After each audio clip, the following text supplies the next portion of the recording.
Mm, bueno, ya siendo las 7:15, Camilo, comenzamos entonces. Gracias a todos, todas, todos por conectarse. Y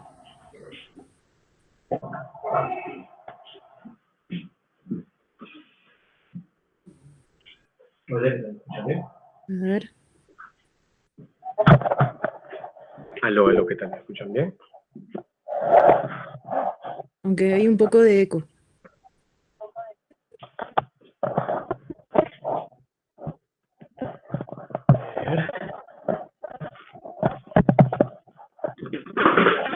Ay, no.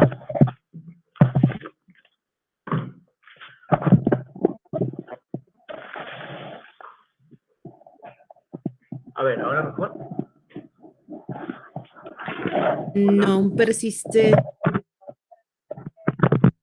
este eco, sí, porque todos están con el micrófono apagado. A ver.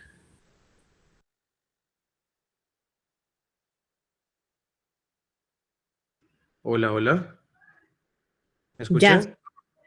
sí, se te escucha Ya, bien, Camilo. chévere. Muchas gracias. Entonces, comentábamos en nuestra primera sesión acerca de cómo Chelena nos había dejado estos puntos claves de revisión del texto. Les quería preguntar primero cuál había sido su primera impresión. Espero que hayan podido ubicar antes que nada las páginas correctas, puesto que, como decíamos, no son las páginas no son las páginas de las ediciones contemporáneas, sino refiere a las láminas de la edición original. Entonces, vamos a pasar lámina por lámina, pero quisiera abrir primero consultándoles cuáles han sido sus primeras impresiones en la redacción del texto, en la dificultad del texto, en la estructura del texto, en tener la información así suelta de buenas a primeras. Antes que nada, entonces, ¿quiénes pudieron leer el texto y tener el tiempo de leer las láminas? Las láminas yo sí las leí, las que mencionaron. Buenísimo, buenísimo. ¿Las demás han tenido oportunidad? Si no, tranquilidad, vamos viéndolas por partes, ¿no? Yo Entonces, pude, yo pude revisar las primeras láminas, o sea, las de los incas y de las collas. Y, buenísimo, o sea, más allá del lenguaje, pues es entendible, ¿no? A mí no me ha parecido muy complejo. buenísimo, buenísimo. Pero sí hay muchos detalles en las imágenes, ¿no? Que, que mirar, que observar. Efectivamente, en las imágenes, bueno, a todo nivel, ¿no? Tanto en las imágenes como en los textos también, ¿no? Entonces, si les parece, bueno, acá está la portada presentada por nuestro querido Sebastián. Si les parece, entramos hacia la lámina 107, ¿sí? Que es la primera señalada por Chalena. Entonces, el octavo Inca, Huiracocha Inca, tenía su arma encelada, un machuco de azul y su pluma mascaipacha anascapacra, y su chambio en su mano derecha y su rodelada en la izquierda, y su manta de rosado blanquecino y su camiseta de todo de tocapo. El todo de tocapo también está subrayado por Chalena en tanto ya viene siendo empleado, ¿no? Por favor, tengan sus PDFs también a la mano, sus textos a la mano, ¿no? Y 4 taderos a los pies. Gentil hombre blanco de cuerpo y rostro, tenía unas pocas barbas y tenía buen corazón, particular que indica un inca con características de blanco. Esto dicho Inga adoraba mucho al Tixe Huiracocha y dicen que quiso quemar todos los ídolos y huacas del reino, que su mujer le había estorbado y le dijo que no la pronunciase la sentencia, que moriría si agarraba la ley de sus antepasados a Pusquisingas. Entonces, interesante el hecho de que planteara un Dios único, lo cual desde esa perspectiva venía a dialogar con la perspectiva católica. Tenía muchos capitanes y hacía gente mandada y que todos fuesen bien tratados. Eso es particular en tanto destaca en el sentido de los capitanes. Recordemos que las estructuras de muchas de las danzas refieren a esa estructura militar, en donde refieren a los segundos al mando en varias de las estructuras coreográficas de las danzas, como los capitanes son justamente los segundos al mando. Entonces, la primera destacada chilena aquí es que indica que el octavo Inca Huiracocha, él comenzó a hacer grandes fiestas y pascuas y holgarse en la fiesta, en las plazas y fiesta de ídolos, y creía que había otro mundo en otros reinos de Huiracocha. Entonces, ahí hay un asunto clave acerca de la ubicación de Huiracocha Inga como gestor, a eso pensémoslo así, ¿no? Como un gobernante en donde a nivel de gestión pública está planteando la realización de grandes celebraciones en espacios públicos, como son plazas y fiesta de ídolos, como señala. Luego procede a hacer una relación, ¿no? Y una grandísima justicia a los culpados y los adúlteros, mujeres o forzadores, luego sentenciaba a muerte. De más a la conquista de su padre, conquistó los Horas, Andamarcas, Lucanas, Angaraes, Tanquinoa, Vilcashuamán, hasta Tayacaja, Huamanjauja, Hanan, Lurinhuanca, Yauyos y algunos yungas, lo cual significa que llegó efectivamente a Angaraes. Bueno, acá Chalena hace una relación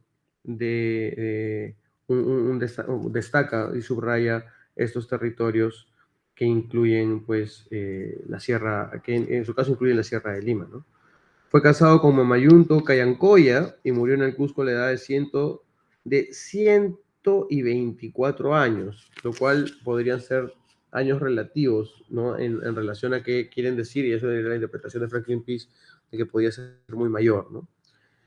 Y dejó el Templo del Sol de oro macizo y tuvo infantes, hijo Pachacuti Inga Yupanqui y mama Anahuarque Coya, Urconinga, Apomaica Ginga, Vilcasinga y otros hijos bastardos. Reinó 8 Ingas, 1122 años y le sucedió Pachacútec, o Pachacuti en este caso. Entonces, por favor, pongamos la lámina correspondiente a Pachacuti, que es el que viene a continuación. Sí tenemos lámina del octavo Inca, pero sería la 106. No sé si la has podido bajar porque nos hemos mandado el texto del Inca, no vale la gráfica del Inca, disculpe. Ya, entonces, sí, gracias, exacto. Entonces, este es el octavo Inca,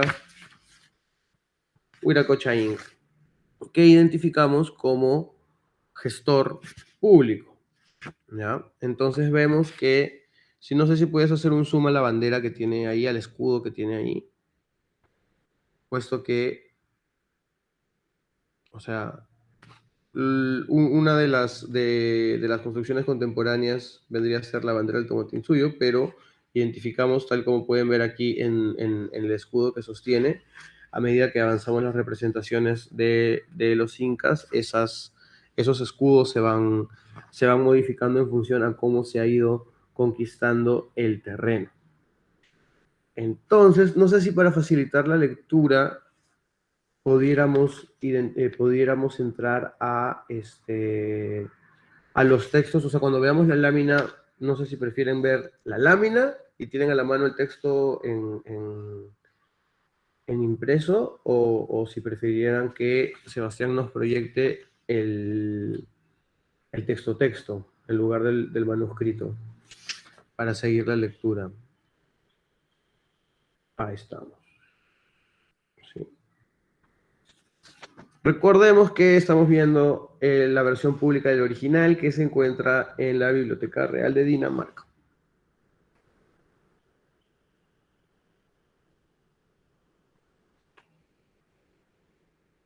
Entonces, aquí identificamos que tenemos, y Chanena lo deja bien claro, cuáles eran los incas que estaban realizando qué fiestas y cuáles eran los territorios en los cuales se realizaban estas fiestas. Entonces podemos identificar claramente que las celebraciones del octavo Inca se superponen sobre el territorio del actual Ayacucho, en donde ya existían las celebraciones del desarrollo regional, sería, bueno, es el Imperio Wari, ¿no? Pero no quisiéramos llamarlo imperio, ¿no? Son los sistemas políticos que tuvieron un control sobre varios territorios. Entonces, en este caso estamos identificando que quiénes son, que sería en este caso el octavo Inca, quien establece la realización de Pascuas, que en este caso correspondería, pues, a carnavales, ¿no? Entonces estamos identificando el rastreo de una de las principales manifestaciones ayacuchanas hacia el octavo Inca, que en este caso es Wiracocha Inca. Hasta acá, más allá bueno, los datos acá podemos ver, ¿no? Tenemos el elemento artístico destacado con la fiesta y, perdón, voy a comunicarme facialmente con ustedes. Entonces, vemos que tenemos el elemento de gestión pública con la fiesta y tenemos los territorios sobre los cuales estaba avanzando este Inca, ¿no? Entonces, de esa manera, esta lámina nos ilumina sobre manifestaciones que siguen hasta la actualidad. Tanto podemos ver una continuidad de fiestas rituales en espacio público, de Pascuas, como señalan en este caso, sobre los territorios que eran administrados por este Inca y que reconocemos que tenían culturas propias, desarrolladas previamente, que en este caso venían del desarrollo de Huari. Y recordemos que el Capañán, que el Gran Camino, reconocido como Camino Inca, en tanto fue su último desarrollo, se montaba sobre la red vial Huari, que existía previamente, que obviamente fue desarrollado. El gran aporte justamente de los incas es desarrollar muchas de las cosas que ya se habían, que las culturas que ellos mismos iban administrando podían sintetizar y incorporar de una manera productiva. Entonces, hasta aquí algún comentario sobre nuestro octavo Inca y primera lámina. Sí, ¿qué tal? Buenas noches. ¿Me escuchan? ¿Qué tal? ¿Cómo están? ¿Qué tal, Dante? ¿Cómo estás? Qué gusto. Cuéntanos. ¿Qué tal? Buenas noches. Gracias por la explicación del octavo Inca. Es interesante, pero también tener en cuenta el significado de los nombres de los incas, ¿no? Generalmente utilizaban nombres de topónimos, de lugares o detrás de una historia que embarca a cada inca, ¿no? En este caso, Wiracocha viene de dos vocablos, ¿no? Cocha, que viene del quechua, que es como que una laguna, Cocha, que son los lugares donde podría decirse que son afluentes de vida, ¿no? En las montañas, acá en los Andes, se encuentran bastantes cochas y las cochas en sí lo que forman son los ríos y donde hay ríos hay valles, entonces es como que el origen, ¿no?, de una vida. El huiro o huira, que se dice, es la grasa, ¿no? La grasa que se pone en las ofrendas que se hacen acá en las montañas. Entonces, el significado viene de dos palabras quechuas, ¿no? Que podría decirse que es como esta fuente de vida o esta grasa, otros dicen que es esta grasa que hay en las lagunas, pero generalmente tendríamos que tener también en cuenta ese significado, creo, de los nombres de los incas, ¿no? Sí, por ahí también tienen, imagino que hay un quechua distinto en Ecuador, hay un quechua distinto central, varían un poco los significados, pero creo generalmente eso, ¿no? Y creo que el 8 también es un número bien simbólico, simbológico, ¿no? No sé por qué lo han puesto el octavo.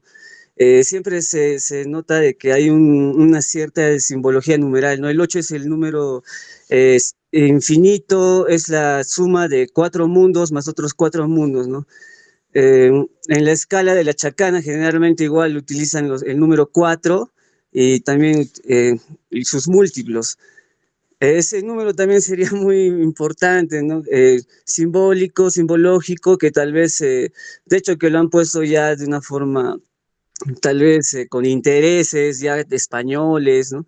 Porque sabemos que en la religión colonial hay mucho simbolismo, se ocultan bastantes cosas. Igualmente en la foto que nos perdón, una foto, disculpa que la diga así, que nos mostraste de la danza misma. Vamos ahí al octavo, a la lámina del personaje, que es la 106, por favor. Sí, ahí se nota, ¿no? Los tocapus, los famosos tocapus también, que mantienen una escritura. Entonces, por eso es que dicen, ¿no?, que el código guamán es todavía a veces no se ha descifrado al 100%, como son otras crónicas que solo son escrituras, ¿no? En este caso, los dibujos creo que también guardan un significado bien especial para analizar Guamán Poma. Y también comentabas que la esposa de Wiracocha se llamaba Mamarrunyu, Mamarruntu, algo así que decía, ¿no? O sea, yo no lo he Perdón, comentado. la Es esposa lo de que Huiracocha. quiero decir, o sea, es lo que estábamos leyendo la lámina, ¿no? Este, Ajá, y exacto. una cosa importante, Y ¿no? Sí, quisiera apuntar a eso. El discurso de Gomón Poma dispara a varios lados en paralelo y busca congraciarse con el rey, finalmente, quien es el remitente de la crónica, pero al mismo tiempo incluye toda esta otra información que está sumamente cargada. Si regresamos a la imagen de la persona, por favor, y agrandamos, y agrandamos su ropa, si podemos entrar ahí. A lo que justamente se refiere es, por ejemplo, qué interesante, en el siguiente cambia, claro. Ya, por ejemplo, las grafías específicas. Entonces, en este caso, lo que tendríamos que revisar para poder profundizar en esas grafías es los textos de Gary Silverman que se llaman Tejido Andino, un libro abierto de sabiduría. En este caso, quisiera, no sé si podemos hacer un zoom mayor, Sebas, por favor. Gracias. Bajamos ya. Entonces, ustedes ven que si vamos a la segunda línea de arriba hacia abajo, ¿ya? En la primera que tiene 4 filas, vamos a la cuarta casilla, que es como un cuadrado con 2 cuadrados internos que están colocados en sentidos opuestos, ¿correcto? No sé si lo ubican. Sería la segunda línea de su ropa, el cuarto cuadrado, que también aparece en la tercera línea de su ropa, en el quinto cuadrado. ¿Cómo lo podríamos destacar? Es como un Ese que también tronco. aparece una línea diagonal abajo detrás de los cuatros, entre los cuatros y los asteriscos, abajo en la esquina inferior, aparece de nuevo ese cuadrado. Eso. Gracias, Sebas. Exacto. Baja más. Justo ahí lo estás recordando. Baja. Claro, podemos agarrar uno de los de abajo. Debajo del 4, exacto, ese es. Gracias, Sebas, lo máximo. Entonces, si podemos ampliar ese, sería todo. sí, disculpa, Camilo, también parece una cruz, ¿no? Que un 4 también. O sea, es como Sí, un doble significado, sí. hay Igual varios, que... claro, justamente, que hay varios significados ahí y quisiera precisar que en este caso, justo lo que estaba marcando ahí Sebastián, ese sí me lo llegó a explicar Chalena y se sigue conservando hasta la actualidad. Y una lógica para poder leer este tipo de aparentes cuadrados es que representan puntos cardinales y su relación en relación al Sol según la sombra que proyecten hacia cada uno de los costados. En tanto, en este caso no se está proyectando sombra dentro de los 4, tendríamos que, por ejemplo, eso implica ciertos ciclos anuales o equilibrios anuales, o que acá estaría todo iluminado, por ejemplo, bajo esa lógica, ¿no? Entonces podríamos profundizar más en lo que dice Gary Silverman. Probablemente cada uno de estos se está refiriendo a esos procesos, así como, y ahí Dante no me dejará mentir, en la actualidad encontramos que los tejidos mantienen códigos, no solamente como los quipus que se ven acá al costado, que ya están, pues, que no es que sea fácil de leer, ni cotidiano leerlo, pero sí se mantiene la lógica del color y de algunos gráficos como estos, que por ejemplo, yo recuerdo claramente, ¿no? El poncho de bodas de mi padre cuando se casó con una comunidad campesina de Andahuaylas, tenía representaciones gráficas que eran los cultivos, cada color representaba un cultivo distinto de la familia, de la comunidad campesina de mi hermana en Chuquibambilla, ¿no? Entonces, esas lógicas de códigos y grafías, obviamente acá con mucha más carga, se conservan hasta la actualidad. También, regresando a lo que decía Dante acerca de la interpretación lingüística del huiracocha, ¿no? Y de la cocha y del huira, de la grasa y del agua, ¿no? No solamente se identifica, además, mejor dicho, más que no, además de identificarse con las lagunas, también se refiere a la espuma que ocurre en el mar, también. Entonces, al considerar de que la expansión de este octavo inca incluye hasta Yauyos, nada nos indica de que no haya podido llegar también hasta la costa y que parte de su denominación podría haber significado haber hecho referencia a estos espacios sagrados de agua como fuente de vida, como correctamente nos indicaba Dante, que se pueden haber encontrado ahí. Bien. Más comentarios, por favor. Si no, continuamos con el noveno Inca. Ah, sí, Camilo, disculpa, quería terminar nomás Claro que sí, hablando disculpe. Sí, por la adelante. esposa del octavo Inca, ¿no? Mamarruchu, como ahí mencionabas un poco, es un lugar que queda acá por Anta, es una montaña, ¿no? El cual tuve la oportunidad de subir en el 2020, justo en pandemia. Y arriba en la montaña o sea, hay como que círculos como toboganes de piedra que hay en Sacsayhuamán, justo en esta zona que llaman rodaderos, así, ¿no? Bastantes de esas hay. Solamente para eso, para terminar, ¿no? Un poco de lo que es este octavo Inca. Qué hermoso, qué ganas de ir. Qué bonito eso. Siempre me he preguntado dónde habrían más. Qué bacán. Bien. Natalia. ¿Qué tal, Camilo? No sé si se me escucha. ¿Se me escucha? Sí, o sea, tenemos un ciclo o sea, él dice que celebran, sí, te escucha, que celebran Pascuas, ¿no? Entonces, acá estoy entendiendo no como la Pascua, sino de que hay un ciclo de festividades en torno a la Semana Santa, porque el carnaval en realidad se determinaba en función a la Semana Santa. Según Bakhtin, en la cultura en la Edad Media y el Renacimiento, la fecha como se ubicaban los carnavales eran en función a cuándo se daba la Semana Santa, que es la Pascua. Entonces, al identificar que está celebrando Pascuas, ¿no? Yo estoy planteando ahí bajo esa lectura de que al referirse a esas fiestas y Pascuas está probablemente refiriendo a las festividades que son el ciclo que va de entre Navidad y Semana Santa, ¿no? En donde sobre todo celebramos los carnavales se van moviendo según cada lugar, pues, ¿no? No se celebran exactamente en los mismos lugares. Claro, la fecha de Semana Santa es lunar y se va moviendo. Ya, claro, bacán. O sea, la referencia a ese ciclo, a esa cuenta, digamos, Claro, ¿no? no es que sea la Pascua de qué Semana Santa, sino que los Claro. carnavales se ubican en función a cuándo ocurre la Semana Santa también. Ya, bacán, bacán. Gracias. Y se llamaba antes fiesta de carnestolendas, que era justamente en oposición al ayuno de carnes de la Semana Santa. Y por eso más bien es la exacerbación, porque como vas a ayunar en Semana Santa y vas a estar exento de carnes, más bien en el carnaval se exacerba lo contrario, como una manera de válvula social hacia lo otro, ¿no? Desde la visión europea de la cultura medieval. Ese es el buen amigo Bakhtin. Sí, gracias, muy pertinente la pregunta, Natalia. Continuamos con el siguiente Inca o quieren comentar un poquito más de este.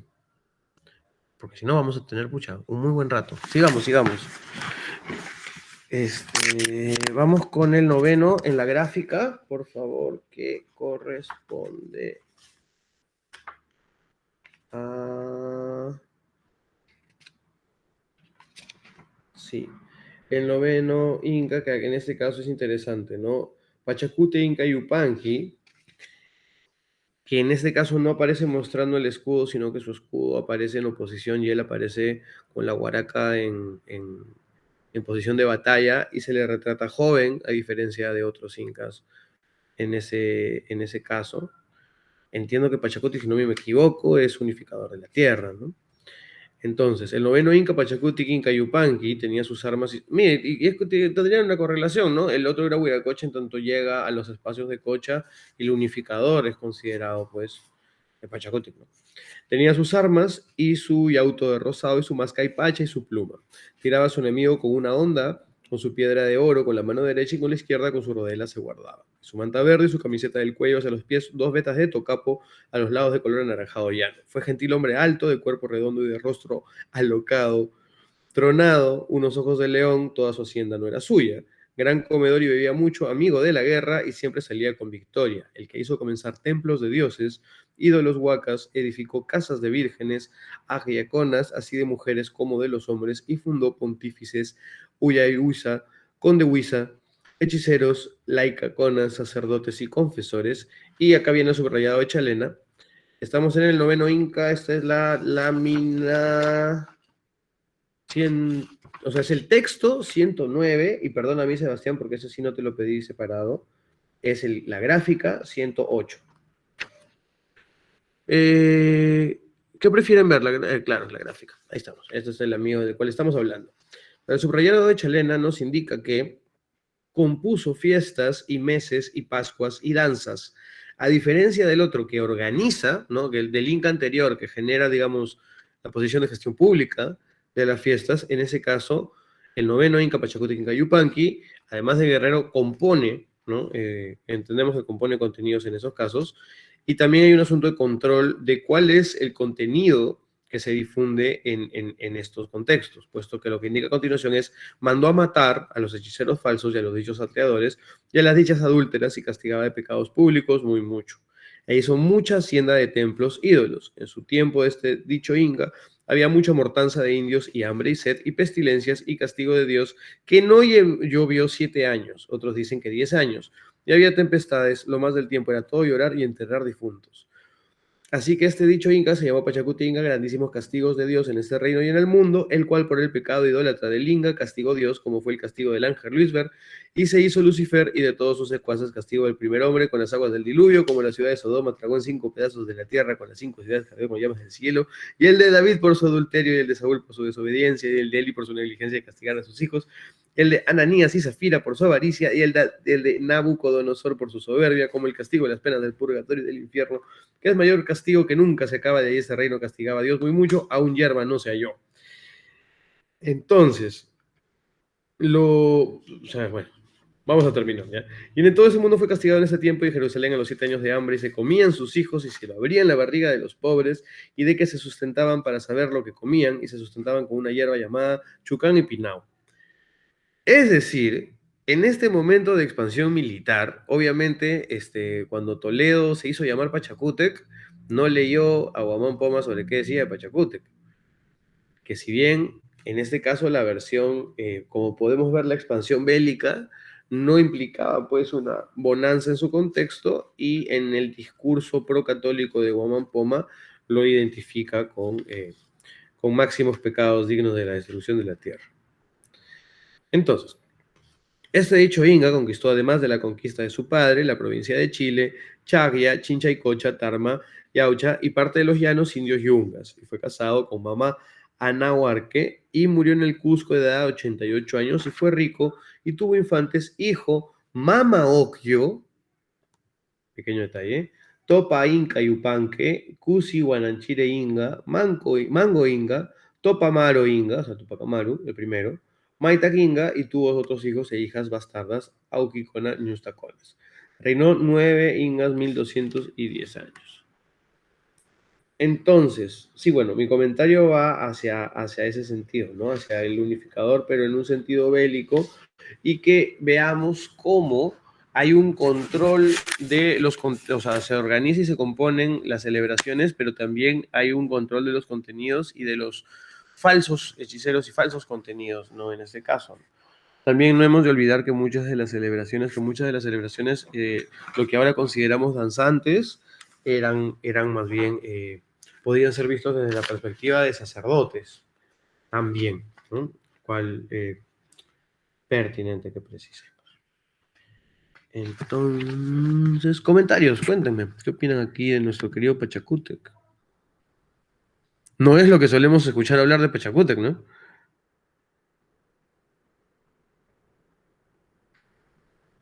O sea, Guamán Poma nos está diciendo que la gente se comía a sus hijos durante Pachacútec del hambre que tenía mientras él estaba conquistando Chile.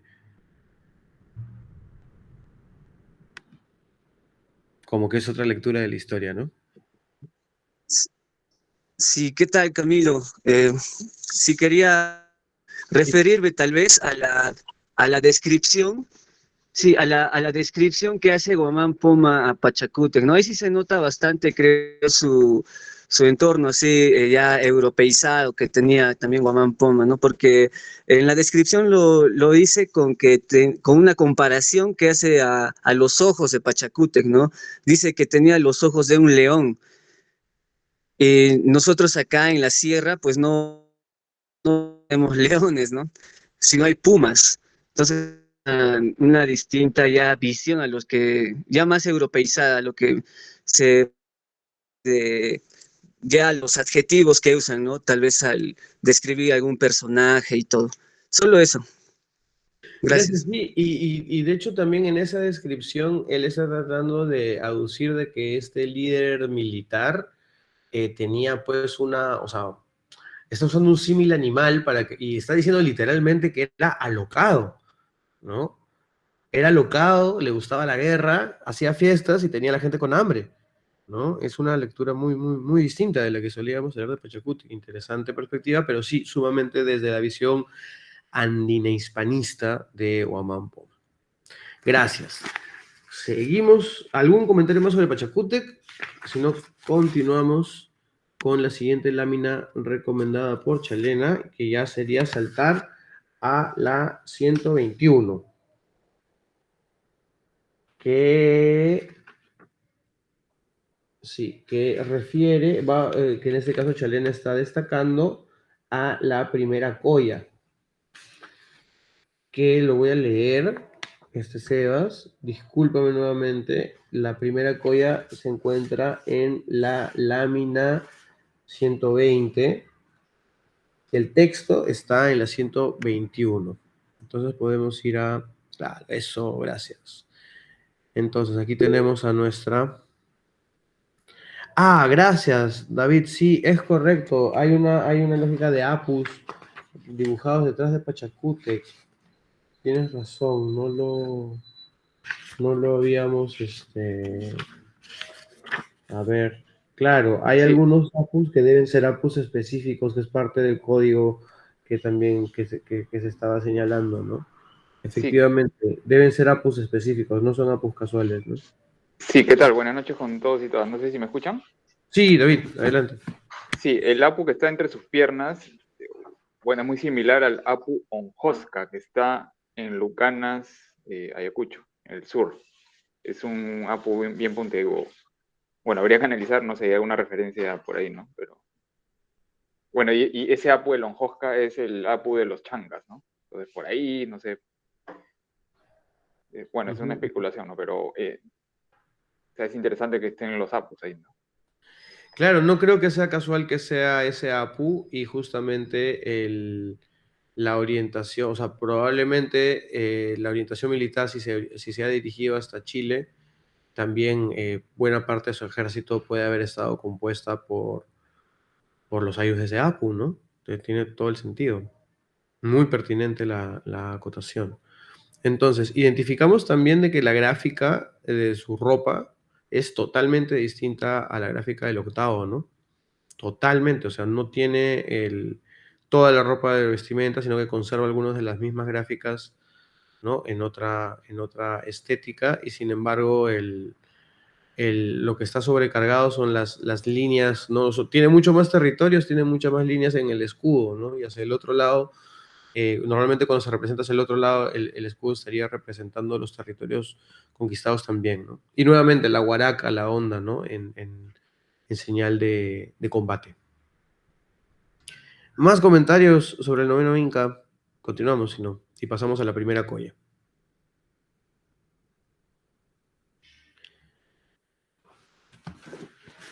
Voy a leer el destacado de Chalena de la primera colla, ¿ya? Entonces, 121. La primera colla, primera historia y comienzo de las señoras reinas collas mujeres de los reyes ingas, fue la primera llamada Mamahuaco. Fue muy hermosa y morena, particular eso, ¿no? De todo el cuerpo y de buen talle. Dice que fue gran hechicera, según cuentan su vida e historia, que hablaba con los demonios. Y recordemos en este caso que se considera por la cristiandad demonizado a todo espíritu a toda entidad paranormal o religiosa o espiritual o energética o como queramos llamarla, que no tenga una lectura de deidad única como es el caso del Dios católico, ¿no? Entonces, todo lo demás es considerado demonio. Entonces, dicen que fue gran hechicera, según cuentan su vida e historia, que hablaba con los demonios. Dicha señora hacía hablar a las piedras y peñas ídolos huacas. De esta señora comenzaron a salir reyes incas y dicen que A ella no le fue conocido su padre ni de su hijo Manco Cápac Inca, sino que dijo que era hija del sol y de la luna y se casó con su hijo primero, Manco Cápac Inca. Para casarse dicen que pidió a su padre el soldote y le dio dote y se casaron madre e hijo. Y la dicha Mama Huaco Coya tenía su vestido rosado y tenía sus topos muy grandes de plata y que murió en el Cusco de edad de 200 años en el templo de su hijo Sinchi-Roca Inga y tuvo infantes hijos Inca Yupanqui Pachacutic Inga, que lo vimos hace poco, y Chimbo Urna, y tuvo marido cuyos bastardos oquiconas y ñaustaconas. Y esa señora dejó la ley del demonio muy entablado a todos sus hijos y nietos y descendientes, pero fue muy amiga de los caballeros y demás gentes. Gobernaba más que su marido, Manco Cápac Inca, toda la ciudad del Cusco. Repitamos, la primera Coya, Mamahuaco, gobernaba más que su marido, Manco Cápac. Ella es la mamá de Inca Yupanqui, ¿no? Entonces, no es una lectura histórica más cercana y es totalmente distinta, ¿no? No es un... Totalmente distinta, ¿no? No es una posición jerárquica masculina, ¿no? Y esta señora dejó la ley del demonio muy entablado a todos sus hijos y nietos y descendientes, pero fue muy amiga de los caballeros y demás gentes. Gobernaba más que su marido Manco Cápac Inca toda la ciudad del Cusco. Le obedecieron y respetaron en toda su vida porque, subrayado de Chalena, hacía milagros de los demonios nunca vista de hombres, hablaba como si fueran personas con las peñas y piedras. Con ello acabó su vida esta señora Mamahuaco, pero fue muy hermosísima mujer y de mucho saber, y hacía mucho bien a los pobres de la ciudad del Cusco y de todo su reino. Y así creció más bien su gobierno de su marido, de esta señora Coya, porque reinaba el Cusco y su jurisdicción. Pienso, Chasca, que cuando estábamos hablando de referentes mujeres prehispánicos como parte de tu proceso de búsqueda creativa, particularmente potente esta primera mujer hija del sol, o sea, incluso en la lectura hispanista, aterrizada y satánica, no satanizando todo, demonizando todo de Guamán Poma, presenta como su historia como verosímil, ¿no? Y como ella no tuvo padre conocido, sino que era hija del sol y de la luna, y finalmente podríamos decir que si la primera Coya gobernaba más que el primer Inca, la primera gobernante Inca, fue mujer. Nuevamente una disrupción absoluta con las narrativas que tenemos de la historia, ¿no? Pero bueno, eso Sí, muy interesante. Gracias, Camilo. Me pareció a mí curioso que se hable de esta señora con mucho cariño, a pesar de que, digamos, los católicos le tienen miedo al demonio, y que se hable de ella como una hechicera, pero también como una curandera, como alguien que trae vida, que hace el bien. Mientras que Pachacute, por ejemplo, es como que, o los hombres en general son como la guerra, ¿no? Como la muerte, la lucha. Como no sé, encuentro esto como de mujer, vida y el hombre, muerte, no como algo negativo, sino como una ley que tiene que haber, ¿no? Como un equilibrio. la pulsión erotanática, ¿no? Decían en la visión grecolatina, ¿no? Y que existen y coexisten, ¿no? Claro. Sí. Interesante también, no sé si podemos agrandar qué podemos apreciar en la gráfica, porque es una gráfica bastante más cargada, ¿no? Los recuadros hacia atrás no me parecen recuadros de luz, me parecen más los recuadros en los que se ponen a los malquis, ¿no? A los ancestros que son tu ancestro que ya lo enfardaste y lo pusiste en la pared y sigue ahí, ¿no? Y es tu ancestro, pero es o sea, la deidad de tu panaca, ¿no? De tu familia. Que es un poco parecido a tener las urnas, ¿no? Actualmente en el espacio, ¿no? Encontramos que está rodeada de servidumbre, de la jerarquía de los demás. Encontramos que buscan destacarle formas de belleza, igual está tomando, está siendo peinada. Pero ¿qué más encontramos aquí? Cuéntenme ustedes qué han podido apreciar, curiosar.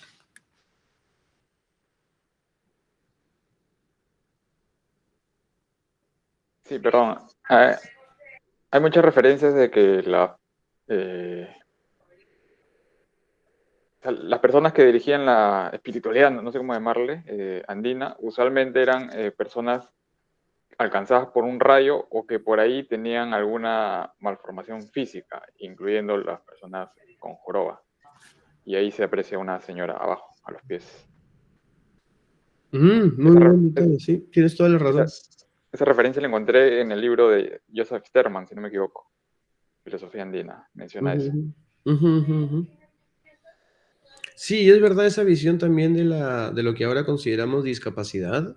Es verdad que, y se ve en los huacos retratos, ¿no? En muchas ocasiones las personas que nacen con malformidades, lo que llamamos en las culturas occidentalizadas como malformidades, ¿no? Finalmente, están implicando, son tratadas de una manera totalmente distinta, ¿no? Totalmente distinta. Bien, esto ha sido... Les escucho, ¿qué más podemos apreciar? Me da la impresión que las mujeres se ven bastante mayores y que las gráficas son muy distintas. Algunas tienen gráficas vacías, otras tienen gráficas sobrecargadas, ¿no? 21. Pasamos entonces a la 130.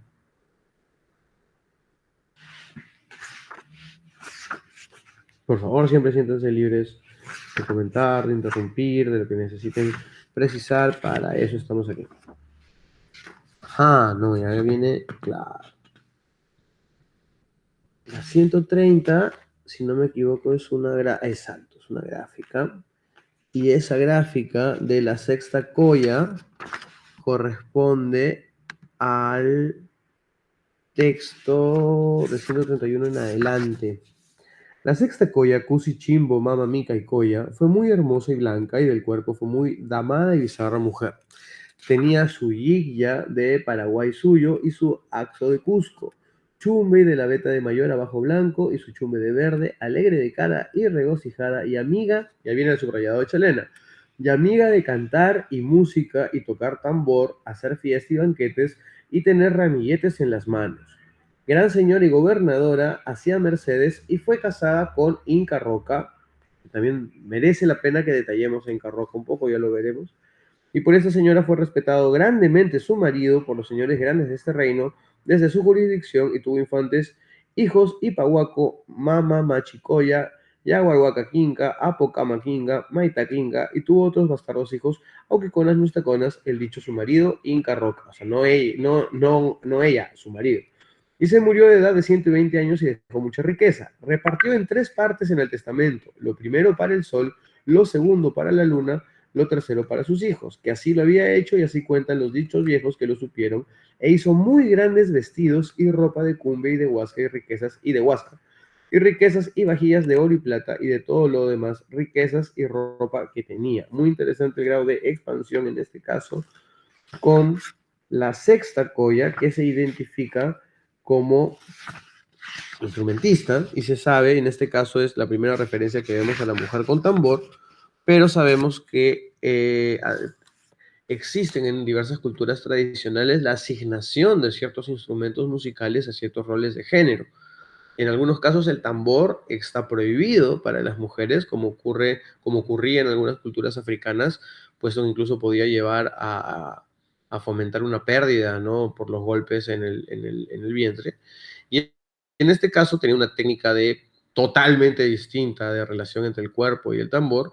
Más bien el tambor está asignado a mujeres y en este caso es una tinja, que también es un instrumento que sigue siendo empleado hasta la actualidad, ¿no? Entonces podemos identificar un elemento con plena continuidad. En este caso no apreciamos que tenga redoblante, pero normalmente las tinjas pueden tener redoblante hacia el otro lado, pero esta totalmente sigue las características de las tinjas, tambores andinos, que se toca tanto hombre como mujer, pero hay contextos en donde se le asigna a la mujer el tocar este tipo de percusión. Comentarios, estimados, sobre esta sexta koya.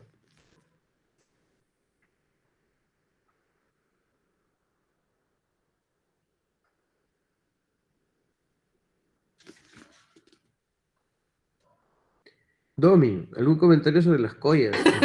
Oye, justo iba a comentar que me pareció interesante cómo comienza la descripción de esta koya, hermosa y blanca. evidencia también, ¿no? Por dónde más o menos iba las percepciones, incluso de Guamán Poma, sobre lo que tenía que ser bello y además presentado como un texto válido hacia una corona española o bueno, oligarquía española. Perdona, ahí sí puedo interrumpir, porque sí estuve fijándome Dale. en eso y en la anterior Coya, en Mamahuaco, comenzaba con morena y bella. O sea, sí, sí había como, no parecía tener un tono racista, ¿no? Claro, o sea, también reconoció lo morena como hermosa, ¿no? Pero, claro, reconoció lo morena como hermosa, pero no sabemos qué tipo de morena sería, ¿no? ¿Cuál, Y no sabemos cuál si, es? si precisamente también sería blanca, ¿no? Por otro lado. Claro, y si la otra realmente es Eso sí, pues señalada, sí, ¿no? eso puede ser. ¿Qué es realmente lo que quiere enfatizar, ¿no? Sí, pero de alguna manera igual les otorga algún tipo de carácter, ¿no? Em, como morena, quizá con algunos rasgos más, no sé, como oscuros, como, Demoníacos. claro, ¿no? O sea, hacia ese lado, ¿no? Sin necesariamente una connotación negativa. Quizá como más en la sombra, ¿no? O sea, ese conocimiento o ese acercamiento más a lo que está oculto. A mí lo que me parece interesante también de esta lámina es la presencia de este personaje pequeño, ¿no? O sea, nuevamente un personaje que tiene algo diferente, ¿no? Y no sabemos si es una persona pequeña o si es un niño, Ujú. porque también está cargado de simbolismo su propia ropa, ¿no? El tocado, el propio poncho, o sea, no sabemos si es una persona pequeña o si es que puede tener un grado o una función ritual, o si es un niño, ¿no? Un príncipe tal vez verían desde la visión occidental, ¿no?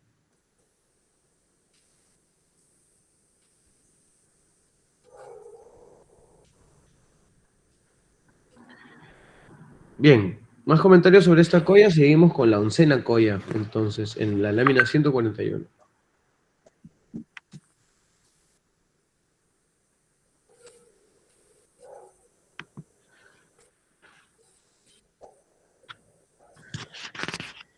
Entonces, la oncena colla aparece, o sea, el texto es en la lámina 141, pero ella aparece en la lámina 140, la oncena colla. La oncena colla Rawa Okyo Goya era muy hermosa y de buen talle y de mucha cabellera y de buen cuerpo muy hermosa. ¿Qué será buen cuerpo en 1500? Miseria, pero bueno. Como he dicho, fue discreta y de mucha caridad con los pobres y a los indios les hacía mucha merced. Tenía grandes riquezas, haciendas y chácaras, o sea, chacras, y casas y ganados, y mucha criada y vajillas de oro y plata. Y traía lacayos, alabardas, y en compañía traía señoras grandes y principales, y caballeros, y traía muchas doncellas. Y acá viene el subrayado Chalena. Y gran gobernadora, y mandaba hacer muchas fiestas. Cierra su vida. Y en los meses de los años los señores le traían muy grandes presentes de las provincias de estos reinos.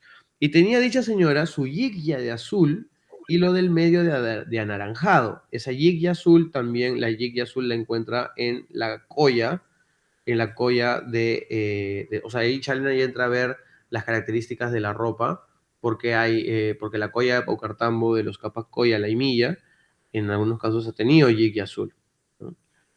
Entonces comienza a identificar la ropa y el vestuario para poder rutear el vestuario en danzas contemporáneas. Tenía esa señora su yilla azul y lo del medio de anaranjado y su axo de morado y su chumbe de colorado. Muy amiga de trabajar cada día, daba de comer a 200 pobres, a unas a otros, y por otra parte, daba de comer a los señores y principales a 500 hombres de este reino. Y tenía 1000 indios regocijadores. Interesante eso.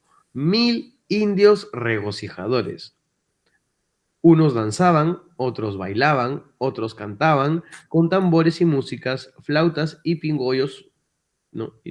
Flautas y pingollos que podrían ser pinquillos, ¿no? Pincuyos, hay todavía variables de ese tipo de expresión.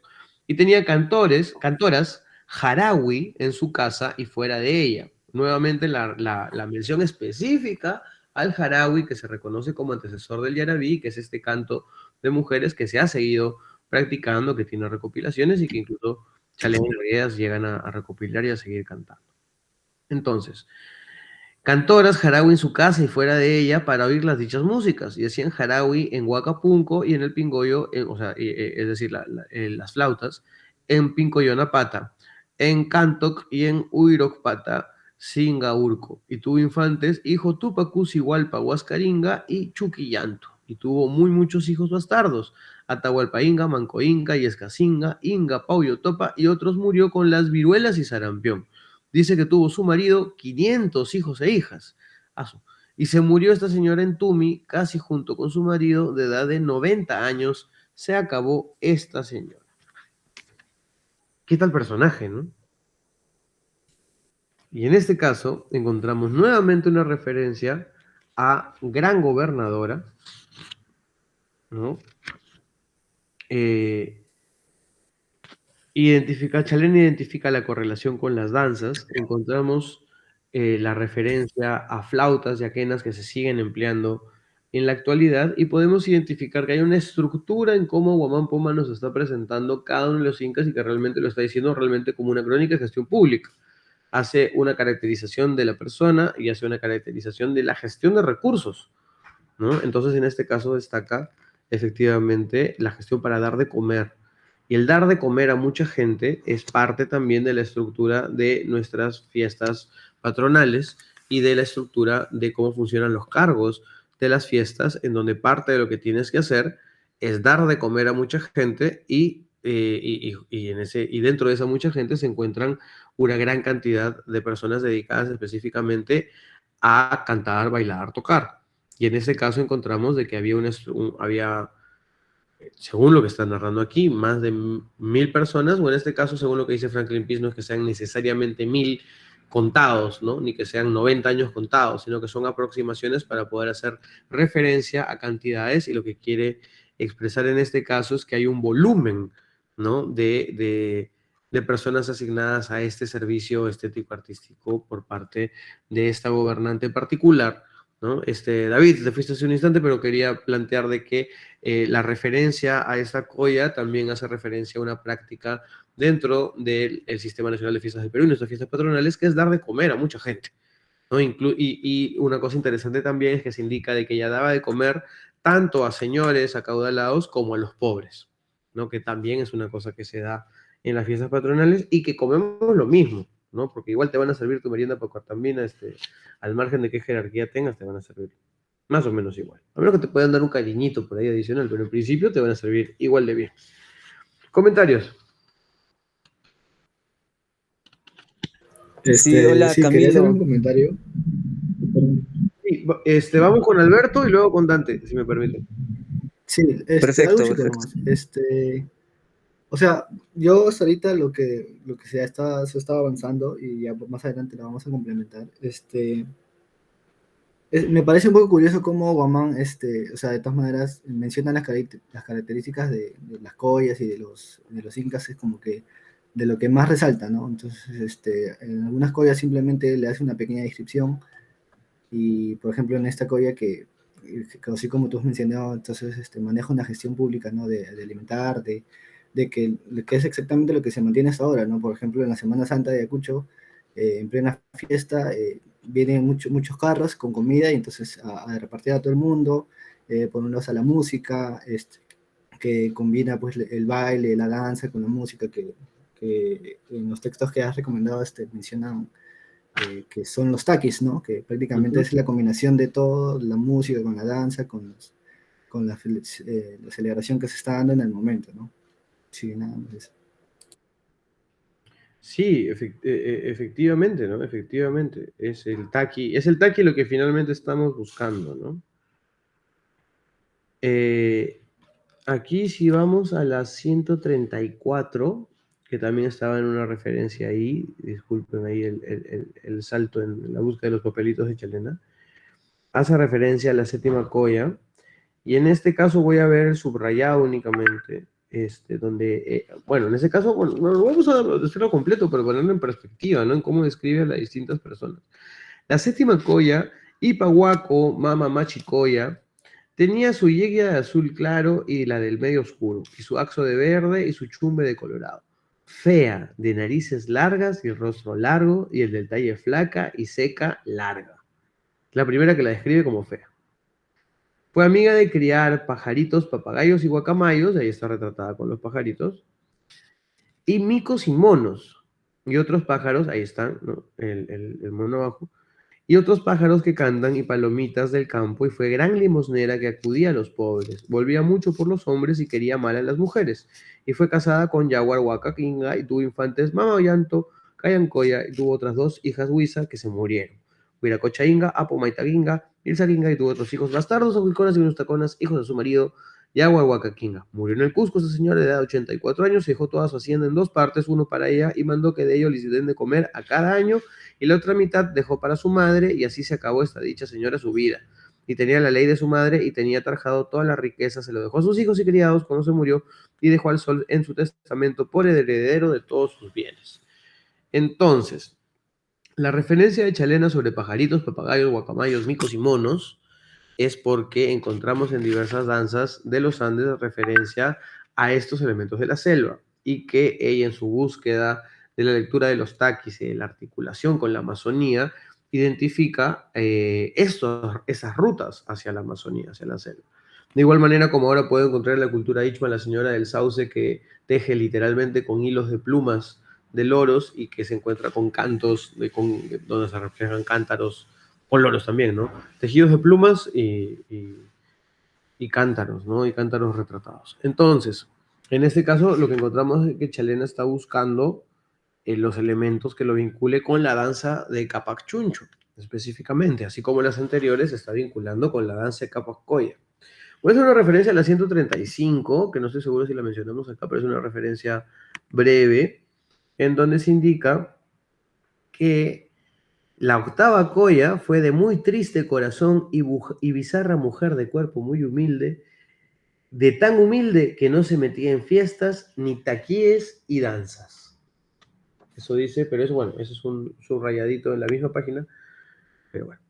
Entonces, ahora saltamos, comentarios en este caso, si no saltamos a la 199, pero cuéntenme, ¿qué opinan de estos elementos de la Amazonía que de repente aparecen en esta colla? Hola Camilo. Hola.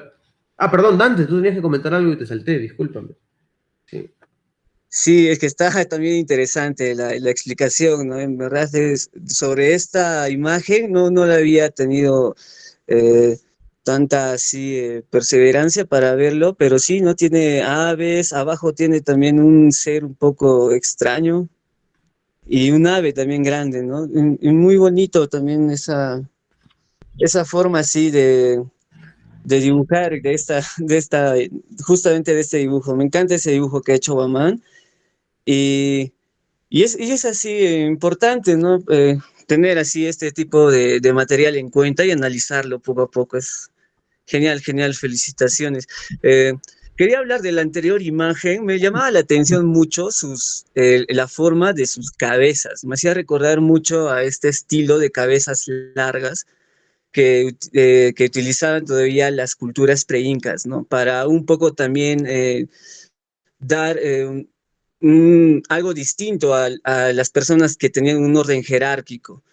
Y eso, ¿no? Imagino que vamos a encontrar tal vez dibujos un poco extraños en Guamán Poma, como son personas con 6 dedos, dibujos grandes, ¿no? Como que un poco más, no de una forma natural, o sea, hay personas gigantes, hasta se podría hablar de que en esa época hubieron, pues, ¿no? Unas edades, como él los llama, ¿no? Y que ha querido también un poco dibujar en ellos, porque esta imagen también, no sé, no la estudié bastante, pero ese ser de ahí abajo, en la esquina izquierda, sí Imagino que lo dibujó por algo también. Entonces, cosas así, ¿no? Que podemos aprender, creo, de Guamán Poma también. Solo eso, gracias. Camilo, una duda, una pequeña duda. Sí, adelante. Creo que te ha saltado una lámina o un número, Sí, porque dinos el número y volvemos. el 119 creo que lo habías puesto, Ya, creo, nos vamos hablado a de eso. Y creo que es muy importante porque habla de la longevidad de los incas. 119, vamos allá. Gracias.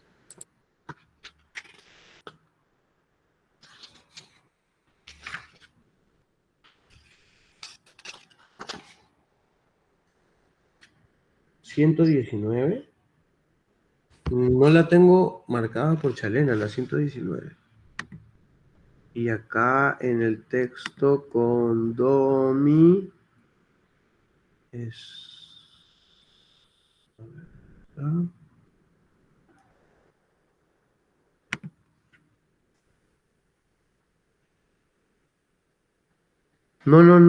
No, la 119, si está ahí, es un error de tipeo, ¿ah? Porque no estaba marcada por Chalena en la 119.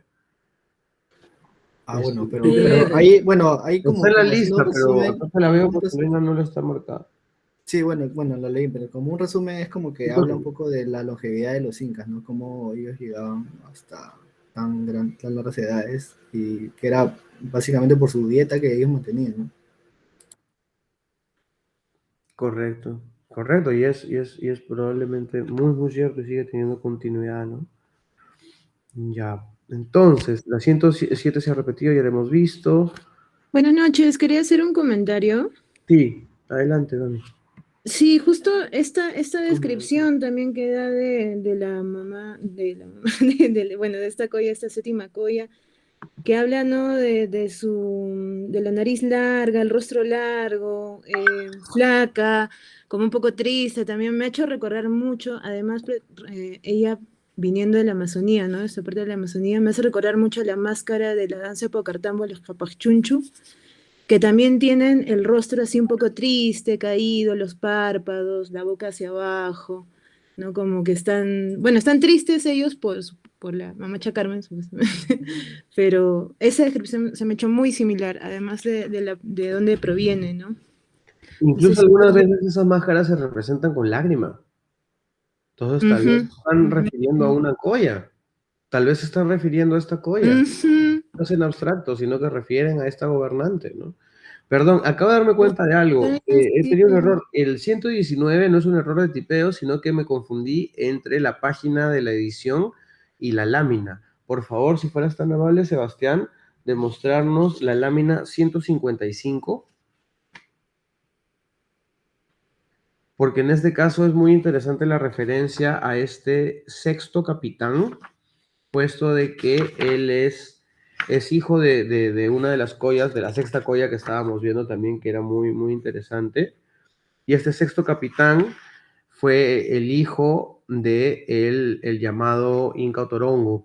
El sexto capitán Otorongo Achachi Apo Kama Inca, del Andesuyo, es decir, del Antisuyo, Otorongo, ¿no? Entonces se dice de él, entre el 154 y 156 se dice que el sexto capitán, sigamos con la imagen, no es necesario mover, y abajo dice, ¿no? Andesuyo, es decir, la Amazonía, ¿no?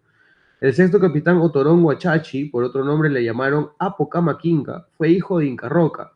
Este dicho capitán Otorongo conquistó, agárrense, conquistó Andesuyo Chuncho, toda la montaña. Fue señor que dicen que para verlo de conquistar se tornó Otorongo, tigre. Se tornaron el dicho su padre y su hijo.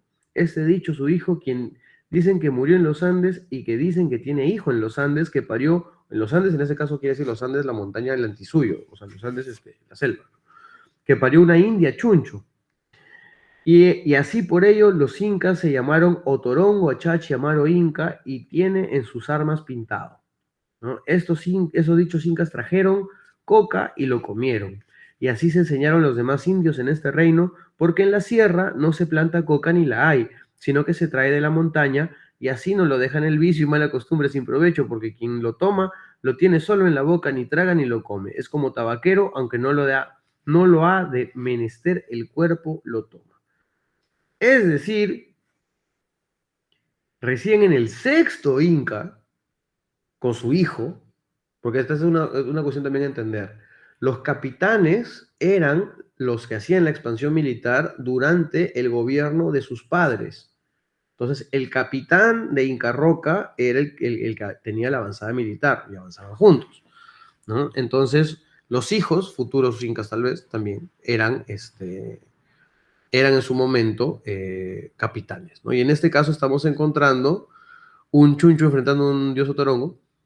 En este caso estamos identificando, ¿no?, la referencia a este Inca otorongo, ¿no? También está el asunto de que pensamos, ¿de qué manera se torna otorongo?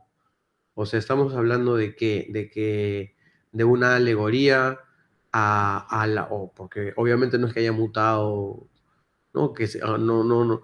O sea, llegamos hasta concreto para poder fabricar construcciones megalíticas de piedra, ¿no? Pero mutación genética no hemos identificado aún. Entonces, podríamos referir de que el decir que se volvió torongo, podría referir a que se volvió conocedor de esa cultura, tal vez se volvió chamán e iniciado en esa cultura, puesto que finalmente trajo. El punto es que trajo la hoja de coca, ¿no? Y que es difícil pensar a los Andes actualmente sin la hoja de coca. Pero identifiquemos en este caso que la hoja de coca que asumimos como andina llega de la montaña, de la ceja de selva, de la Amazonía, del Antisuyo, marcadamente en este caso, y que la relación, y eso también se dice en otro momento del texto, la relación de los incas con los pueblos de la Amazonía no fue conquistarlos cívico-militarmente, sino volverse parte de ellos. Y creo que eso es parte, y creo que eso es el elemento que de cierta manera está destacando Guamán Poma. Un poquito, así que lo revisé rapidito, es que los guerreros adoptaban un animal y medio que lo incorporaban, ¿no? Como dentro de su personalidad, ¿no? Como un animal, como un espíritu, no sé, que los acompaña, ¿no? Y bueno, lo relacionaba yo un poco como con, no sé, en las artes marciales orientales, ¿no? Que se practica también el adoptar la técnica de un animal, ¿no? Como para pelear, para despertar como tu instinto animal a la hora de sacar el guerrero, ¿no? Por ahí lo asociaría yo, no estoy segura. Sí, claro que sí, hay una asociación ahí. Leo el comentario de Tania y seguimos con el comentario de Aarón. En Ilavaca, Bolivia, tocan flautas y caja con chalecos grandes con pieles de otorongo. Y efectivamente Tania señala que hay más danzas que utilizan pieles de otorongo y de felinos en general, y es muy acertado lo que indica Lucero de que se emplean para evocar la ferocidad de estos felinos, ¿no? Por favor, Aarón, adelante. Hola, ¿qué tal? Soy Aaron, estoy con Domi. Nada, otra relación que se me ocurre también era algo más, quizás como una afiliación religiosa, ¿no? O sea, el Otorongo o el Puma es como una gran figura en toda esta como cosmogonía inca, ¿no? Como el dios Choquechinchay, ¿no? Que es que tenía como una sala en el Coricancha y le rendían como que culto en ciertos lugares, ¿no? Quizás era por una cuestión también como que en ese lugar o ese general como que tenía cierta relación, no sé, como religiosa con esta figura, ¿no? Y justo eso que decía de Achachi Orori, eso justo me acordé que lo vi en esa placa que está en el Coricancha de Juan Santos Santa Cruz Pachacuti, donde está como donde está sale como el Colcampati, un hombre, una mujer, así, es una placa de oro que supuestamente se llama el Coricancha. Ahí hay una estrella, pues que justo se llama Achachi Orori, que es el lucero de la mañana. Y justo su contrario, como su complementario en esa figura, es Apache Orori. Y esa es como la estrella de Chuquichinchay, que es como esta deidad felina, ¿no? Que está que como que la leyenda es que sale precisamente de donde amanece, ¿no? Que desde Cusco aquí es como, desde el Nevado, era como un otorongo con ojos de esmeraldas y de muchos colores, que cada vez que amanecía venía como del Titicaca, ¿no? Entonces quizás tiene una relación con eso, ¿no? Justo con la relación que decía como de Bolivia y los otorongos y todo eso. Se me ocurre, ¿no? Sí, definitivamente, es lo más probable en realidad. Gracias, me parece súper pertinente la apreciación. Si quisieran, les sigo escuchando, ¿qué más comentarios respecto al otorongo. De hecho, sí hay una deidad otorongo específicamente, porque en uno de los textos, espero lo veremos más adelante, se habla acerca de las deidades, o sea, qué fiestas se celebraban y a quiénes le rendían culto. Entonces, parte de la deidad, una de las deidades a las que se le rendía culto era efectivamente al dios Otorongo. Sí, ¿Comentarios? bueno, Adelante. perdón. Sí, estas tradiciones de los hombres animales, por así decirlo, viene de Chavín, ¿no? Las cabezas clavas que figuran la transformación del hombre hacia felino, ¿no? Bueno, en ese caso, en el caso de Chavín, con la planta de Huachuma, ¿no? Entonces tiene un contenido así mágico religioso, si cabe el término, ¿no? Esta representación de la lámina. Por completo, por completo. Sí, claro que sí. Sí, disculpa Camilo, quería hacer una pequeña referencia. En el dibujo, este felino tiene como unas manchas, ¿no? Entonces es parecido tal vez a un tigrillo o a un tigre de la selva. Al final no es como el puma, digamos, el puma no lleva así bastantes manchas. Entonces acá en el Cusco eh, no se adoraba ni se reverenciaba, sino se mantenía, creo, un respeto, ¿no? A los animales, al puma, más que al otoronco, imagino yo, que como se ve en la imagen, estas manchas, ¿no? Que es mucho más selvático al final, como ya dicen, ¿no? El antisuyo de adentro. Solo eso. Exacto, exacto, exacto. Esa es una distinción muy importante, ¿no? O sea, los felinos de los Andes son pumas y los felinos de la selva sí pueden ser así, o sea, de la Amazonía, del antisuyo como tal, ¿no? Porque son distintos a los felinos del Valle Sagrado que igual se les respeta, ¿no? Entonces, el que ya es el culto a la serpiente, al felino, ya son netamente chunchos, ¿no? Capac chuncho, pero chunchos. O sea, netamente amazónico, en el sentido más positivo que existe, ¿no? Entonces, pero es importante la distinción. Este no es un felino de Andes, es un felino del antisuyo como tal, ¿no? Bueno, otra cosa que no sé, porque también ocurrió con el monito antes, es que el felino tiene cara de persona, ¿no? Y bueno, el monito en la otra También. ilustración tenía cara de persona. Entonces, no sé, también hay como una humanización del animal también, ¿no? Ujú. Sí, sí, sí, sí, sí, es correcto, es correcto.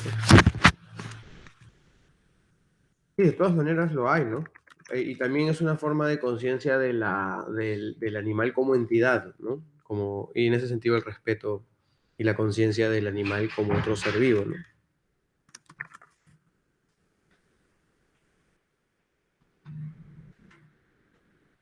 Entonces, continuamos. Me preocupa que tenemos más láminas que tiempo, pero podemos seguir adelante. Entonces, existe una relación de fiestas, ¿no? Que nos muestra Chalena.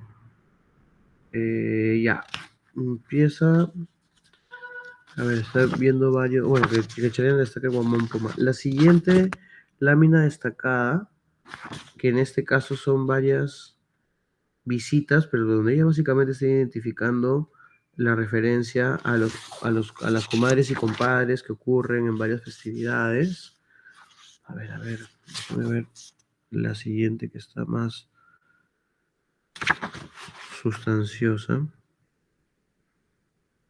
Abril, eso sería lámina 2.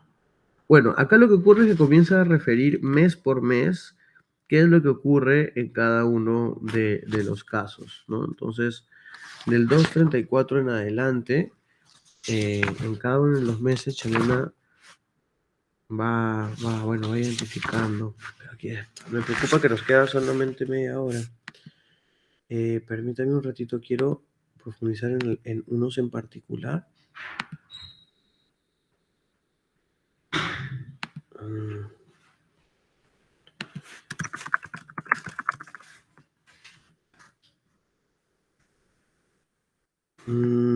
Perdón, que encuentre aquí. Un instante. 234, 237. Ya. Nos queda poco tiempo, quisiera que viéramos del 315 al 330, que es la parte contundente de las fiestas y celebraciones. 315, acá está. Ya. Entonces, la 315 es, si no me equivoco, una lámina, porque en el texto aparece 314 y 316 seguidos. 314, 315. No, 315 están castigos. Acá están. 314, 316.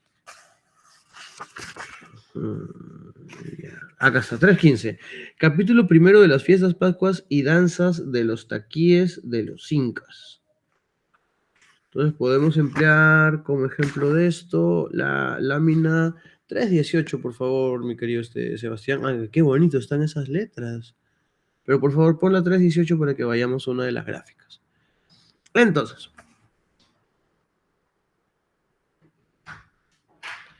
Bueno, me preocupa que estamos retirando y que es un poco tarde. Porque sí, normalmente íbamos a durar 1 hora y nos hemos mandado bastante más. La otra cosa es que ya entremos de lleno a estas fiestas, porque nos vamos a quedar cortos en el tiempo. Entremos de lleno a estas fiestas en la próxima sesión. Les propongo eso.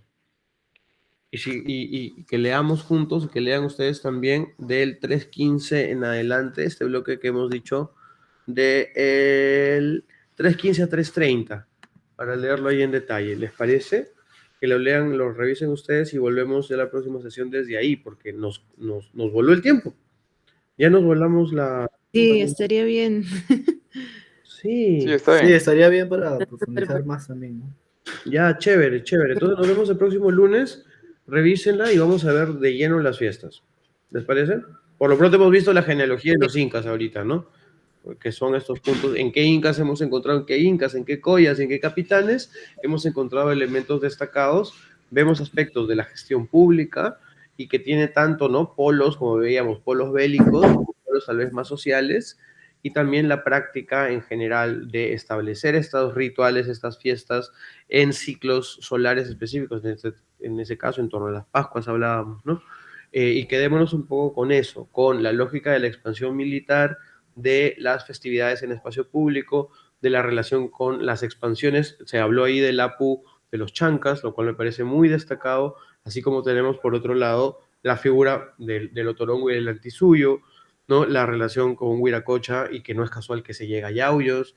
Entonces podemos identificar, ¿no? Que tenemos rutas para poder seguir profundizando y que en todas las cosas que hemos visto hay elementos que continúan hasta la actualidad.